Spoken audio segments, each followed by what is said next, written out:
Woo-hoo-hoo. And we're live once again on another Tuesday. And I have a new friend in the house today. I have Jo Edge, and she's coming all the way to us from across the pond. She's in England. Of course, if you're in England, she's not across the pond. She's right here. So that's awesome. So, Jo, welcome to the show. Before we get stuck in and start talking, can you please introduce yourself and let people know who you are and what you do? Hi, I'm Jo. I'm in London, in England, and I am a content creation specialist. So I deal with social media and work with lots of B2B, B2C businesses, sort of helping them create sort of engaging content really for their audiences. So looking at sort of the kind of people that they want to reach and sort of researching the kind of content that's going to really sort of resonate and hit home with the kind of the people or clients and leads that they're trying to generate. Wonderful. Wonderful. So, our topic today, let me zip over and pull up our banner. Our topic today is boosting your LinkedIn content strategy with some handy tools. And true to form, if you want to have a strategy, you need to know what are the tools. Like if you're an artist, you've got to have your toolbox. And that's sort of what we're talking today is sort of those handy dandy tools that we use over and over again. And what I have personally found is you need to find what works for you, especially if you don't have a team of graphic artists and you're doing this all by yourself. So, I'll kind of just backtrack. Jo had written a fabulous post talking about the tools that she likes to use. So I thought we'd use that as our basis of sort of talking today. And so before we start talking, Jo, you're solo, right? So you do all your own content, whether you're doing it for yourself or you're doing it for your clients.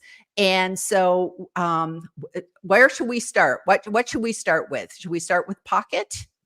Yeah, I think I did a separate post. I think it was last week or the week before. I mentioned about Pocket because that is probably one of my favorites.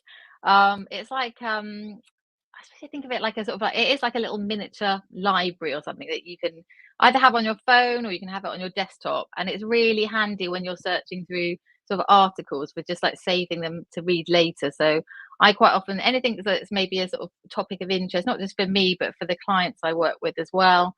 The kind of themes that they might be I suppose interesting to their audience, I will quite often just save it to Pocket and then go back to it later. So I think I have a pretty huge library of like articles on Pocket that quite often I can just go back to any time and have a look at things, and it just gives you a bit of inspiration for articles or just keeps you up to date with things. And otherwise I end up losing things because they're just not in like one place.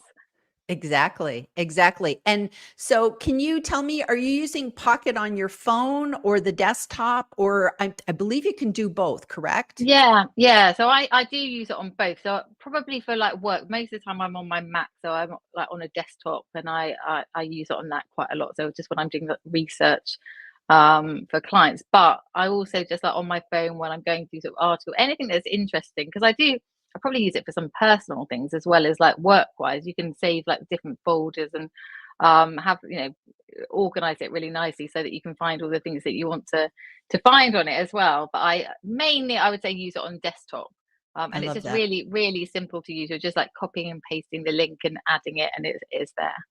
I love that. I love that. And, just if I kind of bring it back to LinkedIn, this whole idea of saving things, this is part of your content strategy is having ideas because usually if something resonates for us, we might say, oh, how can I take this as an idea so that we're not kind of starting from scratch? And I know that Yeah. like even on LinkedIn, if I see, like, for instance, Jo, with your post, as soon as I saw your post, I saved it on LinkedIn. I just went and made it part of my saved items because otherwise it's like I might say, well, where was that? So saving these things, brain Yeah. is great. Yeah.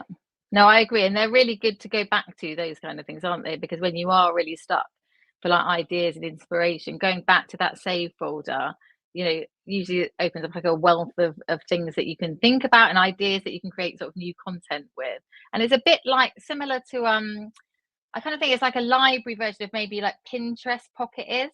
Mm. because I use that quite a lot as well, but that's obviously a much more visual kind of app that you can use. But this exactly the same kind of thing for like ideas. It's a really good if you're like searching on, depending on, you know, sort of what your business is and the type of, you know, customers or clients that you work with. It's really good for sort of searching on different kind of topics.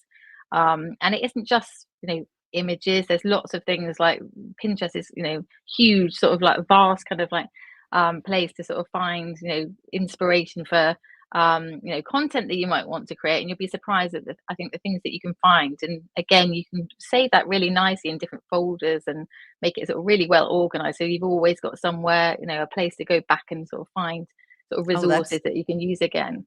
that's nice. And I think sometimes that's what's missing from LinkedIn of saving, because they just you just Yeah, dump them into a saved bucket and you're just like, okay, I'm never gonna yeah, find these things now. yeah, So having tools that allow you to break things into folders, that is genius. That is yeah, genius. Okay, definitely. so the next one is CapCut, which I'm a huge fan of. I used to recommend it for profile videos before they disappeared. Yeah, yeah, But they're good for just any kind of. Now, are you using, so CapCut, you like to use it for creating and editing your videos, and then we both agree that it's excellent for subtitles as yeah, well. Are you yeah. using the mobile version or desktop or both? Both again, so it just depends what kind of yeah, video I'm doing. Because so for some of my clients, I work on other platforms with them as well, mainly on LinkedIn, but they might have like a secondary platform like Instagram or something that they use. So some of it I will do on like my phone just because it's easier, but a lot of the time on desktop. But I think it was actually you who inspired me in the first place to ever try CapCut, because it was when I think people were becoming a bit more aware about subtitles and why that was so important, you know, to include them. And I think that's when I first gave it a try, and it's just so easy because I had tried a few other you know, apps as well, and that CapCut is just really simple to use, really user friendly. You can obviously use the free version as well, and it's, you know, it's just, yeah, super easy. So for anyone who's not like a real like tech expert, it's a great option, I think. And it's nice too because it's one of the few programs that is iPhone and Android and Yeah, desktop. So you yeah, have a lot of, variation. I've never been able to like kind of get the desktop and the mobile to work, but that could just because I haven't been spending a lot of time with it. But that would be nice if you could like start on mobile and then hop over to desktop and then finish yeah, it off. yeah, But I've never figured that all out yet. But I do at least like that you can use it on the different phone platforms, because I always felt yeah, bad saying, "Sorry, it's only just for iPhone people." yeah. Yeah, no, that's really true. Okay, so here's our next tool. This is out of your whole list. This is my favorite, Canva. And Canva is everybody's favorite graphic design tool. And like you said, it's super easy to use. The premium version has a lot of great stuff. And to be honest with you, Mm. I couldn't go without the premium one, but the free plan is pretty valuable. So, Joe, tell me what you're using Canva for. Yeah, so I think really I would say all of my clients use Canva in, you know, some form or another, and it's got so much potential that you. So I use video also like in Canva, so for creating sort of like video, for carousels, for still images, you know, documents, presentations. There's just like everything in there, isn't there, that you can use, and it's really easy to resize and sort of reformat things. Just like really, really simple. And there's just had I'm still actually sort of playing around with it. There's obviously had a bit of an upgrade recently with all the new sort of like AI tools that you can sort of use in there. So I'm kind of working my way through that and getting my head around that. But just for like, yeah, it's just really, really simple, really easy. If you're, you know, just for, I suppose, social media posts, I don't think that, you know, I have tried a few other options out before, but it's end up just going back to Canva because it's, yeah, so easy to use and easy to share as well. So if you're working in a Mm. team or you're working with you know, other teams, it's very easy to sort of share that content and have different sort of clients or people sort of like working on that content together. So it's just like a really simple easy, tool to use. And I'm not a graphic designer. I did actually come from like an art background and did an art degree originally, but I'm definitely not a graphic designer. But it's, what I really like is that for anyone who, hasn't come from a creative background, it gives you lots of like ideas, doesn't it? And templates that you can use. And really easy to like obviously upload all your branding so that you can keep everything looking sort of easily sort of recognizable, and all in line with your sort of company or business like colors and fonts and everything else. So it's just like a really nice tool to use. And I think most people, I'm sure, certainly on LinkedIn, are using sort of Canva in sort of one way or another, just because it's so easy. I agree. And I literally could eat, sleep, and just live in Canva. And I love that it has folders. And if you're not using folders, do that, because, having that little bit of time where it's Yeah, like, okay, these are my YouTube thumbnails and these are my LinkedIn posts and these are my newsletter headers. It's like organized stuff. And the thing is that you can create your own templates for yourself, but you can yeah, use Canvas templates. And I love what you said, because it's like a lot of people, we're not graphic artists, and we get mm, in there, we look at a blank screen, we get intimidated. But if you take a template, you can say, well, I'll pop this lady out and I'll put me in. mm, And okay, this is, pink, but I'm going to change it to my purple. And so yeah, you can kind of grow with it. You can see, oh, this font plus this font look good together. So yeah, many different things that you can do.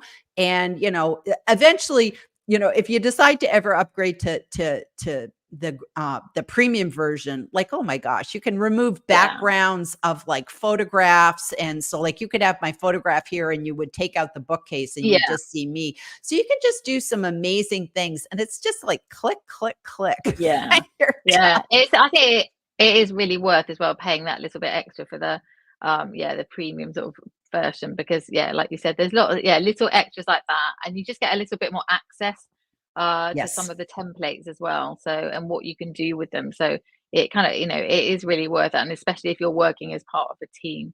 Yes. Because you're a bit more limited otherwise, aren't you? It's fine if it's just you and you're not maybe creating that much, but I think if you are, and certainly for me, I use it like literally every day. And with the folders, I would never be able to sort of find anything or work my way around it if I didn't have like the folder options are really, really handy, and that you can add other teams and team members to your Canvas or like profile as well, so they can sort of share. And Beautiful. it works really, really well, and it's really easy to use. Yes, and I love that it's, very phone friendly in terms of, say, for instance, you can put Canva on your phone and tie it to, so what I haven't figured out to do with CapCut, I can do with Canva. So it's like you can have the Canva app on your phone, and I could have videos or pictures or something like that, and I can just upload it to Canva on my phone. Then when I get back to my computer, now I can start working on a bigger screen with it, and I'm not sitting there Yeah, trying to do stuff on my little teeny phone. So I yeah, think that's a really nice thing about Canva that a lot of people don't realize is mm, it's seamless with your phone. It's absolutely yeah. fantastic. So I Yeah, love no, it that. does work really well like that, doesn't it? It is, Yes. really, really easy. Yeah. Okay. So here's a tool I know nothing about. So is it Metricool? Metricool? Metrical, yeah, yeah, Okay. yeah. So Cool. I can't So remember I'll if just somebody I'll had recommended this to me for a while ago, but I've been using it probably for about a year or two now. So it's good. this is a scheduler. So Yeah, you had said it's a brilliant scheduler that's simple to use. For LinkedIn, though, you'd have to upgrade to from the free version. Worth it for competitor analysis, reporting, and AI. So yeah. tell us about it. What are you using this for? Yeah, so this is one that I use with my clients. So it's just really easy again to add teams to, so that you can create content, schedule it, and they're able to obviously access it and approve or see if they want to make any sort of changes and things to it. But it's also really good for like the analytics is really handy as well, and that's something that I think people quite often forget about, that part. So you're like posting, and like you might think you've posted something and it's got really good reach, or it's been really popular, or it's like the content that you think people want to be able to, to see your audience, like, would really, respond to. But actually, so when you sometimes, I think, delve behind the scenes into the analytics, you can really see then what is working, Mm. and what's not. And quite often there is like a pattern. So I'll use that with my teams, and they're quite, it depends on the clients that I work with. So certainly that B2B clients use quite a mixture of their own created content. They use quite a lot of curated and third party content too, and they use things like polls and things like that on LinkedIn as well. So it's really good to kind of like just get a bit of extra detail, I think, on the background of the analytics, because obviously LinkedIn is great for that as well, and the analytics there are really good, but it just gives you a little bit more information. And obviously you can use have a sort of quick easy sort of snapshot of other platforms. So if they're using perhaps like Twitter or Mm. Instagram as well, you've got like just a sort of wider view of that all in one place. So it kind of works, yeah, really well. But it's just not, I think it's quite inexpensive, and it's free. You can use the free version as well. But if you wanted to use with teams, and certainly like a larger team, it's pretty sort of good value compared to some of the other scheduling tools that you can use. But I'm certainly hearing about it more and more, and I think they're making changes to it. And it's got a really nice feature on it as well, with the sort of mentioned about the AI that you can look at, and it can just like improve your content for Mm. sort of readability and things like that as well. So if you're really looking for sort of maybe saving time and just sort of making your content a bit clearer, that could be a really sort of just nice little added feature that you can take advantage of too. Now, would this be a tool if I was doing sort of LinkedIn for other people? I don't Yes, wanna go into yes, their LinkedIn account and post on their behalf. Is this a tool that would allow me to post to my clients' yeah. social channels? Well, I use it so with company pages on LinkedIn. Okay. So yeah, so not for like personal profiles. Obviously, that's something they would need to do themselves. But for like company pages, yes, exactly that. So I Okay. use it for that thing. Okay, because I often hear people ask about that. What would I use, to do that? Especially if you're working with a client and you're doing their LinkedIn company page, but you're also doing their Instagram, and maybe you're doing their Twitter. Yeah, Sometimes it's just so nice to have one tool that will go to all these different places. So, yeah, okay, well, yeah, that's yeah. that's good to know. That's good to know. Mm. Okay, so we have a couple of other tools that we'll chat about in a second, but I thought maybe we'll hop over and we'll take some comments and see if there's any particular questions, or just check and see how everybody's doing today. So we have Jeff Young, who's always here supporting us in the front row, and he says, "Greetings, Gillian and Joe, ready to learn how to get the content edge." Oh, I love that. I love that. So that's beautiful, Jeff. He says, "Edge for Joe. Excellent discussion, gaining experience." I love that. Thank you. Thank you. Whoops. So, and then we have Craig Langley. "Good evening, Gillian from the UK, joining 50 miles north of London with my LinkedIn notebook at the ready." That's good. And just to save you from taking too many notes, remember there's a replay, but I just love all the stuff we're learning here today. So thank you, Craig, for dropping by. We have Lisa. Hi, all. Hi, all. We have Marcia. "Hello, Gillian and Joe, joining from Washington, D.C., looking forward to great tips and tricks." And so I think the biggest tip is you've got to fill up your toolbox if you want to do Yeah. content. Have your toolbox, and define your tools so that you don't have to keep relearning things over and over again. Like that's what Yeah. I found, Joe. Maybe you agree that it's like, oh, I could go and learn, snap fish, and there's like so many other Yeah. tools, but it's like if the tool does the right thing, then just go all Yeah. in on that tool, right? Yeah. Yeah, I think you need like a base, so a basic set of tools, and then you can always try other things. But I quite often will end up coming back to my sort of like tried and tested because they work, and what's the point of changing them if they're doing a great job already? Absolutely, absolutely. So Craig had problems getting in, but he's back here again. We have Tina. She says 100% free. And that's a good thing. You know, it's like a lot of times you'll see a tool, you'll see a content creation tool, and you see that it's paid, or maybe there's a 7-day trial. And I always recommend to people, if you're going to do something on a trial, Jeff says this even with like LinkedIn Premium, figure out when the trial end date is. If you've got a week, Yeah. then put that on the calendar and make sure that you really test it out, because Yeah. otherwise, you know, every once in a while I'll go, that tool just renewed. I didn't even know I Yeah. had it Yeah. anymore. Yeah. You could, that can just, That's a really, really good tip. Yeah. exactly, exactly. Pocket sounds good to save the overwhelm. Yes, Mm. yes. So that sounds like It a is really very, good. Yeah. that's a good go-to, Mm. go-to tool. Yeah. Okay. Yeah. People are going to trade notes afterwards. So I think I'm going to have to do an article with all these notes today. So that sounds good. CapCut is the bomb. I love that. And it's so true. And one of the things that I especially like CapCut for is, if you're an iPhone user and you make a video and you try and upload it to LinkedIn, it's an MOV file. And LinkedIn doesn't like MOV files. So even if you did nothing, even if you didn't edit it, you didn't subtitle it, which you should, but even Mm. if you didn't do all that, CapCut converts it automatically to an MP4 for you for free. Yeah. So Yeah. it's just, it really is the Mm. bomb. Mm. So Mm. Michelle B. Griffin says, hello from Florida. So we've got Yeah. all parts of the country covered today in the United States. We have the lovely John Asperian here. Good to see you. Couldn't join via Gillian's banner today. Event link was fine. So again, LinkedIn's always just doing stuff, crazy stuff, keeping us on our toes. And of course, we're both part of John's Espresso Plus group, and we're both going to Uplift Live. And we Yes. talked about that earlier today, that we're so excited. Very excited. Yeah. We're going to get to meet. Yay.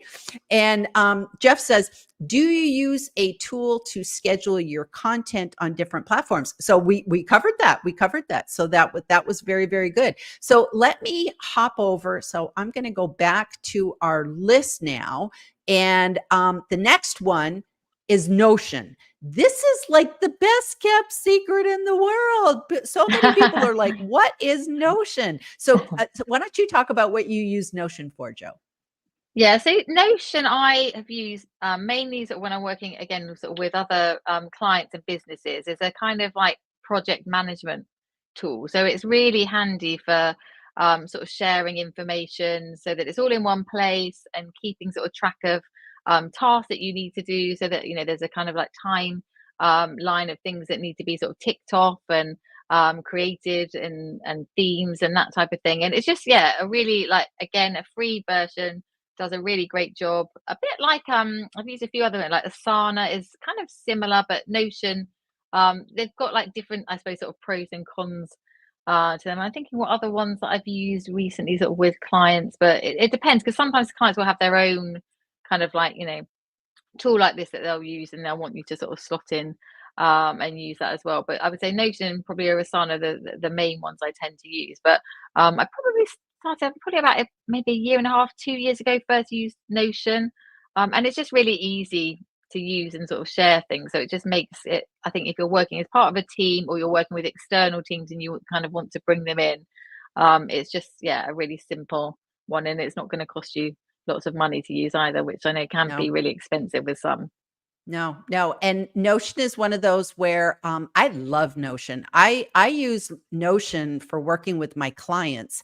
And what I do is it's kind of like, think of it as like, you can have almost like mini web pages. That's how I kind of think of it. Yeah, yeah. And so what I do is I set up I call it a client portal, but I have a page for each one of my clients. And then on their page, I can share a transcript of our Zoom meeting, and I can embed the video as well. So you can embed videos, because I love videos. You can embed videos from YouTube and they play within the page, which is awesome. So they don't have to hop out. You can embed a Loom video. So I love Loom, Loom, Loom. Mm.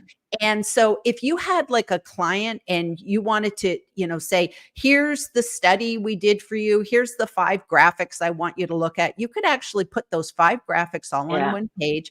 You could have a little video that says, hi, this is Gillian. I wanted to just let you know what's going on, with your case, or, what we're doing.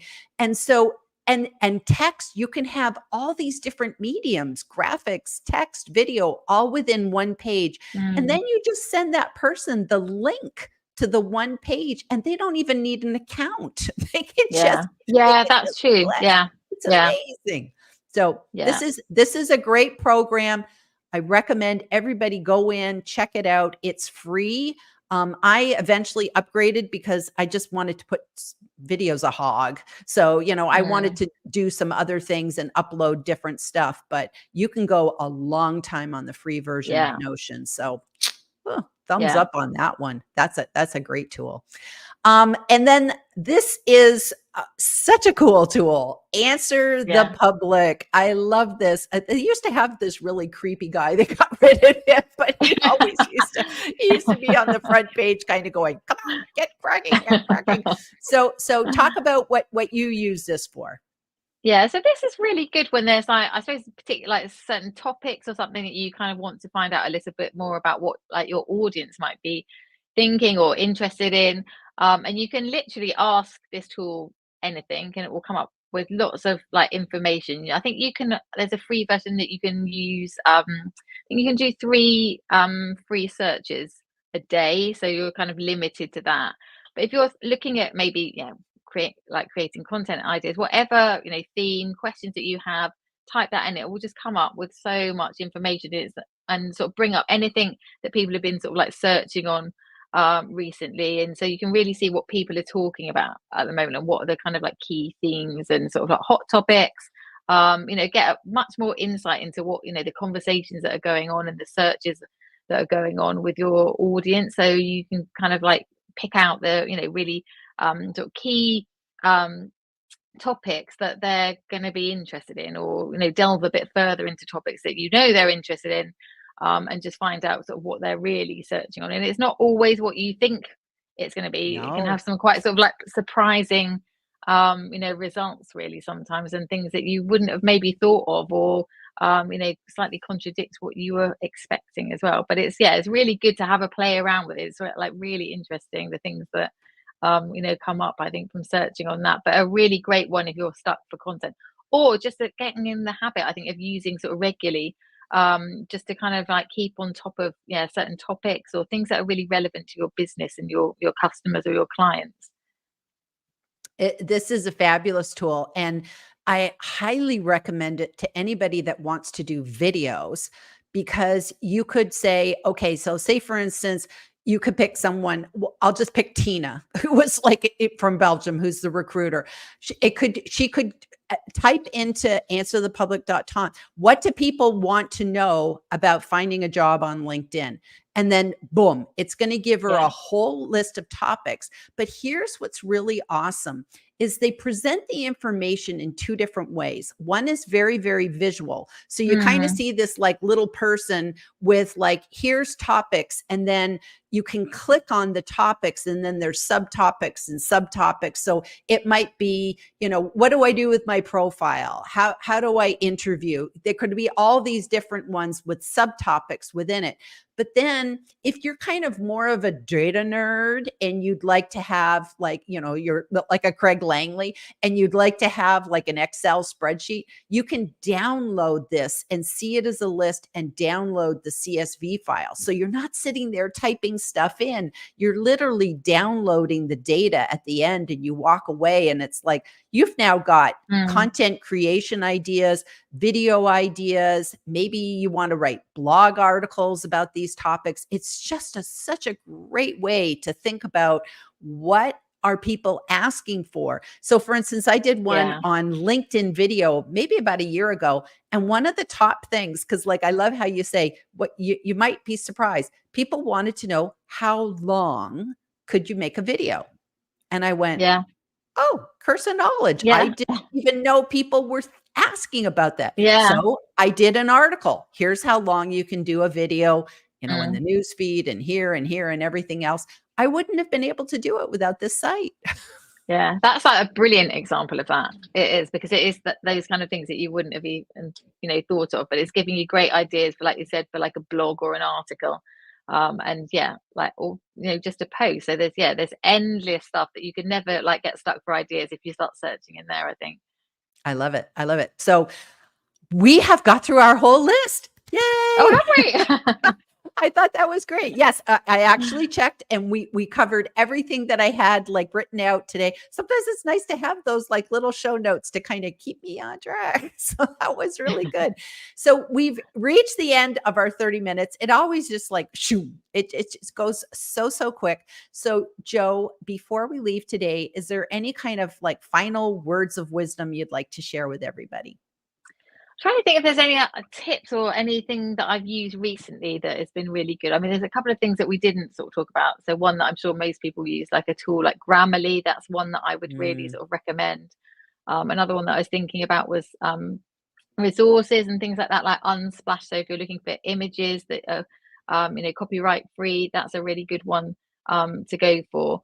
But I think you kind of nailed it on the head earlier on when you said about, you know, if you find things that work, you know, stick to them. There are so many options out there. It's actually ridiculous. I've spent hours sometimes testing out different things to see if they're better or not. But it's usually the best rule of thumb, and this is probably the best tip I can give you, is to go by recommendation. So look at people like Gillian, who, you know, have expertise in certain areas, and see what they're using and what they're saying, because they'll be really honest. And you know, your, you know, business sort of relies on sort of the recommendations that you're giving. So like I said about you talking about CapCut before, I gave it a try, and you know, you had done the kind of groundwork and the homework for me before I had to test it out, so I already knew it was going to be good. So yeah, look at people on LinkedIn who talk about some of the tools that they use.